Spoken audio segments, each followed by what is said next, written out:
Hello, I'm the Undercover Patriot, bringing you the conservative views of the next generation from the hostile environment of an American college campus.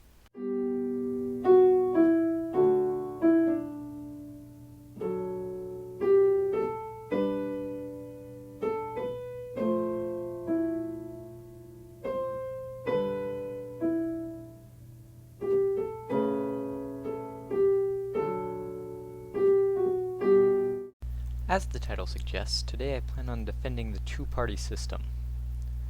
I realize this is an unpopular opinion, which serves to make its defense all the more important. My feelings toward a two-party system are very similar to Winston Churchill's feelings toward democracy. It is by no means a perfect system, but is the best we've got.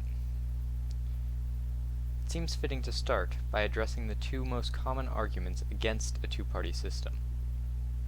The first argument is that the Founding Fathers were against political parties. This is usually evidenced by pointing to Washington's farewell address, in which he said of political parties, "They may now and then answer popular ends. They are likely, in the course of time and things, to become potent engines by which cunning, ambitious, and unprincipled men will be enabled to subvert the power of the people." In a democracy, this certainly sounds like a ringing rebuke, and I will readily agree with Washington that these are a danger to any system in which political parties are present. The part of the speech, however, that my opponents fail to quote is much more important to the argument. Later on in the speech, Washington says this: "This spirit," by which he was talking about the spirit of party generation, "unfortunately is inseparable from our nature. It exists under all different shapes of government." James Madison shares a similar view in Federalist No. 10, writing, "There are two methods of removing the causes of factions. The one, by destroying the liberty which is essential to its existence. The other, by giving to every citizen the same opinions, the same passions, and the same interests. It could never be more truly said than of the first remedy, that it was worse than the disease. The second expedient is as impractical as the first is unwise."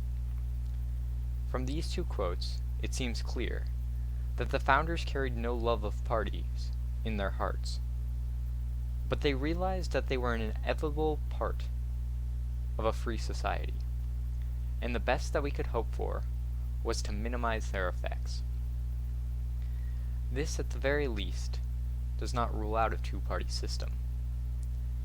The second attack I often hear is that the two-party system does not adequately represent the wide range of political views held by modern citizens. This argument is belied by the fact that party primaries allow voters themselves to choose their candidates. We are in charge of the people who represent us. This forces the parties to represent a much broader section of society. This is also how you end up with politicians like Alexandria Ocasio-Cortez in the same party as Joe Manchin, or politicians like Mitt Romney in the same party as Donald Trump. Because our politicians are chosen through primaries, party platforms have to be very diverse and encompass a wide range of people. If people are not running who represent the views of the constituency, the party would either collapse or just repeatedly lose elections to the party that is more representative. Now it is time to make the case for the two-party system. As the Founding Fathers realized, it is human nature to form political alliances. In a system which prohibits party formation, what you would end up with is consistent voting blocks in the legislature, which would amount to unacknowledged parties, parties which voters would have no knowledge of prior to casting their vote. This lack of transparency would make holding representatives accountable much more difficult. as there would be no party values to judge them by. There are only three other systems to be considered. They are single-party systems, two-party systems, and multiple-party systems. A single-party system must either have a party that is so broad as to encompass the entire electorate, in which case it will run into the exact same problems that a no-party system runs into, or the party must exclude part of the electorate entirely, making it unrepresentative. Seeing that having no parties is impossible, and one party is undesirable, we are left with the option of a two-party system or a multi-party system. Multi-party systems are viable, as voters still get the transparency of party labels, but multi-party systems are far less stable than two-party systems in well-established democracies. This is because multi-party systems favor radicals. It is common in a multi-party system that the parties can be grouped into four areas: radical left parties, moderate left parties, moderate right parties, and radical right parties. The problem is that if one side's moderate party, either the moderate right or the moderate left, does not win a majority of the seats, they then have to compromise to pass any legislation at all. And the people most likely to compromise with them are the radicals from their own side. But they don't compromise for free, meaning that the moderates have to cave to the radicals on at least a few policy issues.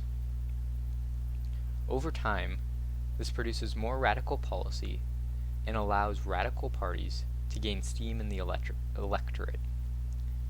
This process is what led to the rise of the Nazi Party in Germany in the 1930s. In the two-party systems, we see the exact opposite effect. Because radicals make up only a part of one of the two major parties, they have little say in setting the policy or setting the party agenda. If a party has to cater to swing voters, it is almost always the most moderate members that they court, forcing the party to become more moderate instead of radicalizing. Two-party systems also have the added benefit of increasing legitimacy. Because only two viable candidates are running, the ultimate winner usually gets a far greater share of the votes than the winner in a multi-party system. This is by no means to say that our system is perfect, but rather that I fail to see a better option, and I am not inclined to destroy a system that works, simply in the pursuit of progress. Thank you. God bless America.